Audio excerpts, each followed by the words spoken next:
എല്ലാവർക്കും നമസ്കാരം. ഇന്ന് നമ്മൾ സംസാരിക്കാൻ പോകുന്നത് നെറ്റ്വർക്ക് മാർക്കറ്റിംഗ് അഥവാ ഡയറക്റ്റ് സെല്ലിംഗ് ബിസിനസ്സിനെ കുറിച്ചാണ്.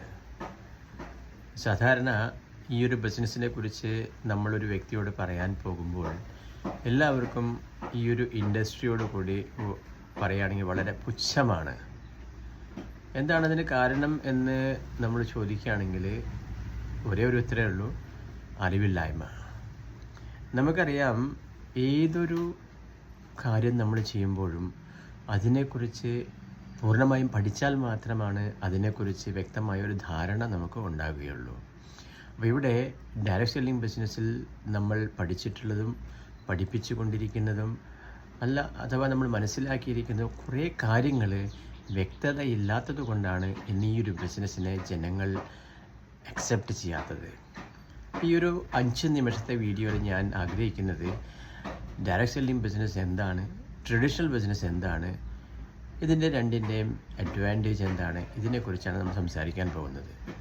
അപ്പോൾ ഒരു ഡയറക്റ്റ് സെല്ലിംഗ് ബിസിനസ്സിനെ പറയുന്നതിന് മുമ്പ് ട്രഡീഷണൽ ബിസിനസ് എന്താണെന്ന് നമ്മൾ മനസ്സിലാക്കണം.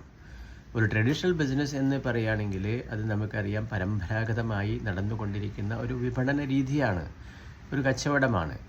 അതിൽ ഒരു ഉൽപ്പന്നം നമ്മുടെ തൊട്ടടുത്തുള്ളൊരു കടയിൽ എത്തണമെങ്കിൽ ഒരു മാനുഫാക്ചറർ വേണം ആ ഉൽപ്പന്നം ഉണ്ടാക്കാനായിട്ട്. അദ്ദേഹത്തിന് ആ ഉൽപ്പന്നങ്ങൾ ഉണ്ടാക്കി നമ്മുടെ തൊട്ടടുത്തുള്ള കടകളിലേക്ക് എത്തിക്കാനായിട്ട് ഒരു വിപണന ശൃംഖല വേണം.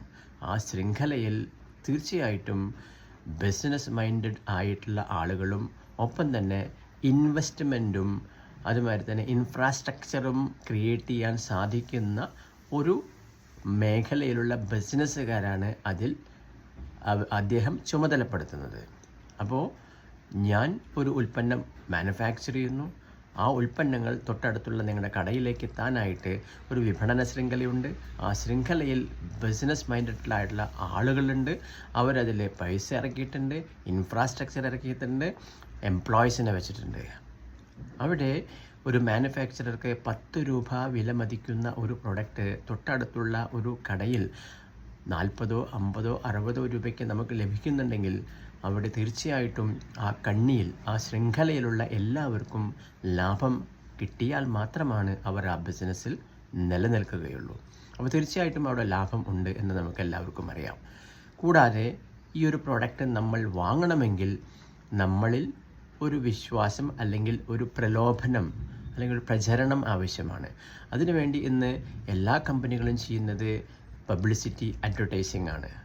ഒരുപക്ഷെ ന്യൂസ് പേപ്പറിലായിക്കോട്ടെ, ഒരുപക്ഷെ TV മാധ്യമങ്ങൾ